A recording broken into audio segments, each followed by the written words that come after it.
Well, I can't believe that.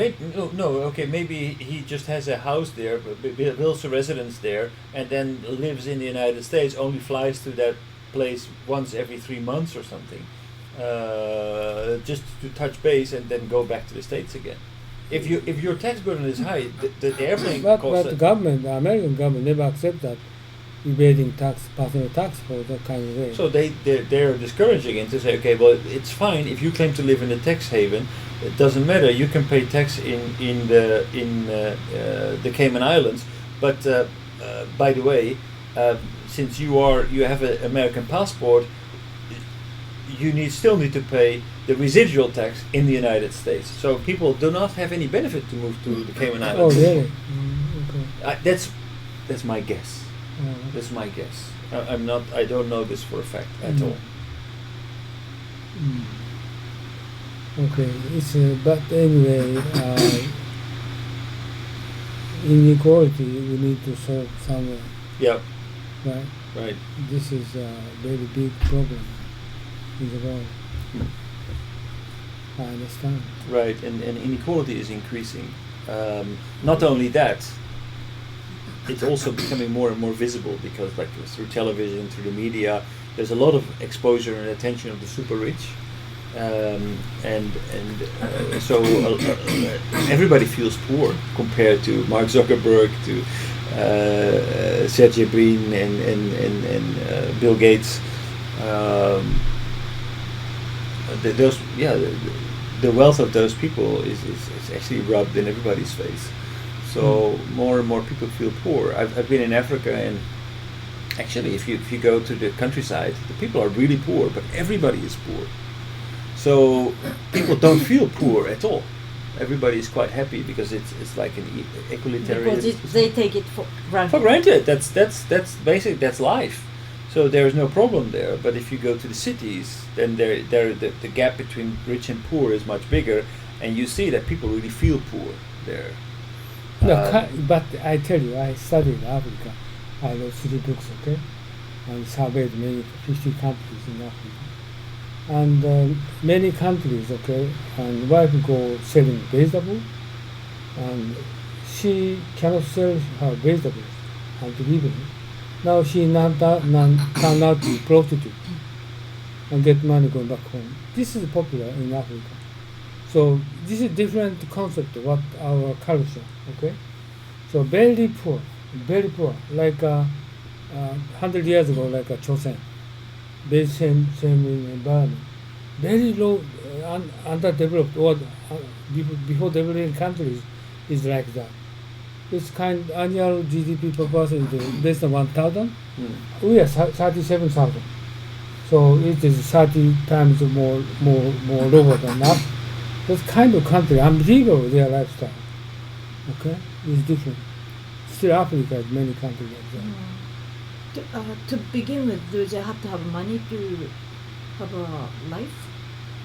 What? In Africa, Anyway, maybe they can like barter and like they can raise their crops for their food or right, but yeah, but that's not really realistic because even if you want to buy water or basic, okay, Like, you don't need that much money. But if you get sick, you need to go to hospital. You Right. need to pay somebody. You need to pay some kind of like a tuition fee for your kids to go to school. So without money, you will not be able to survive there. like, for example, long time ago in Japan, there's like people are surviving without money. Without money, yeah, but like trading, bartering, giving some of your crop in exchange for some of meat from somebody else, or tutoring somebody to learn them how to read in exchange for a pair of shoes or things like that. But there is always some kind of exchange going on.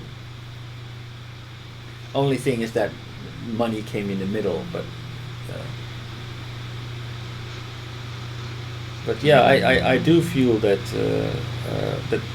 that poverty, the feeling of poverty, is very relative. If everybody is poor, the problem is not so big. But nowadays, Right.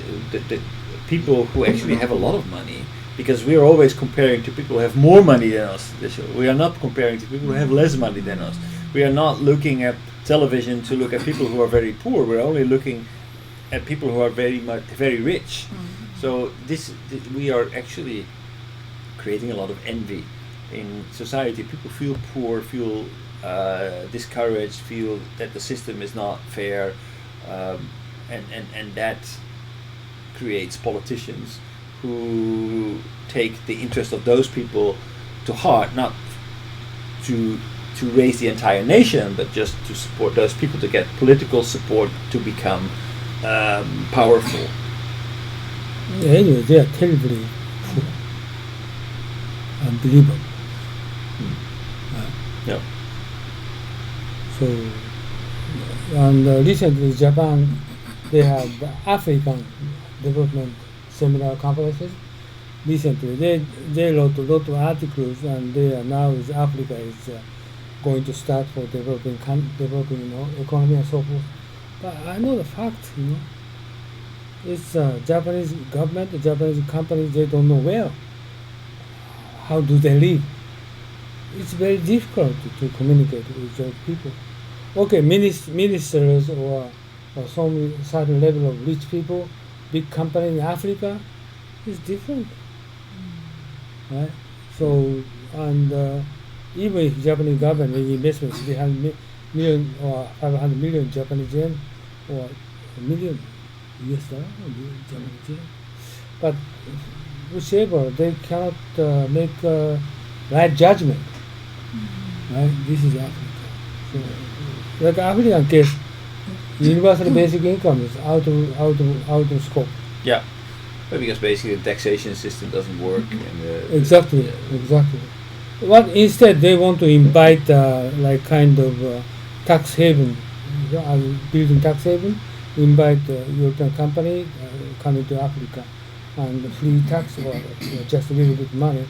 They just pay tax for them, and they are satisfied for kind of action to take, right? So, okay, just moving back to the discussion. Okay, and my conclusion is universal income is basic income is depending on the kind of location. Like Oriental people, they are very negative for this because of moral law. Maybe European people accept that, but we cannot. I actually feel that I expect that Asian people will accept it, especially in Japan, because exactly for egalitarian principle, because we need more people who work as volunteers to look after elderly, to stay home for their kids. We are looking more for value, and we have reached a very advanced level in Japan. So universal basic income is tapping into that, because it makes GDP less important and gives people the choice to actually engage in work that is not measured in terms of GDP, but still very important. So I actually expect that Japan would be one of the candidates to adopt universal basic income relatively quickly. 2 million people get 2 million people get free welfare. Yeah. Someone I know divorced intentionally for that purpose. Yeah, so this is a Japanese. Japan. Yeah, Japanese people complain, the kind of people, 2 million people, right? So instead, doing that, we're going to distribute those money for everybody. Yeah. Japanese people, they don't accept it. Just kind of still current system. Many people complaining. Right? They just get money free. Why they got money free? This is a lot of articles they are talking about that kind of issues. Okay, So- but if you look at the effect of doing it, if you look at the positive effects of doing it, why would you not? This is the same situation as we have in the Netherlands, right? In the Netherlands, it's not illegal to smoke, for example, soft drugs. So it's not, if actually people who are sick, if you follow certain procedures, you are able to take your own life. It's legal. Why is it legal? Because we saw if to make it illegal, it's impractical. You create a lot of Crime. crime and things like that. So the effects of the things of these kinds of laws, they were proven, studied, proven, tested, and proven to be beneficial for society as a whole, and therefore they were taken, even though they sound illogical. How can a government support people taking their own lives? That's ridiculous. But wait a minute, if we do it, actually that will improve the situation for many, many people who are sick, who do not have any chance to recover, and whose only prospects are to go through a lot of pain and agony. So the headlines in the newspaper might sound like, oh, the Netherlands supports Jisatsu, but the reality is that we give a lot of people the chance to give a dignified and make a dignified end to their lives. That is the reality. So even though we might say, oh yeah, but it's morally wrong, but wait a minute, the effect of doing it is very positive. So I don't see why in Japan, even though there might be a negative sentiment, but if we inform people rightly about the positive effects of these laws that it will have on healthcare, welfare of elderly people, of people who will lose their job, people who will get the opportunity to make a transition from a shop worker to a new profession without immediately falling into poverty. Those effects, if they become known to people, maybe people start to think differently about universal basic income and start to accept it.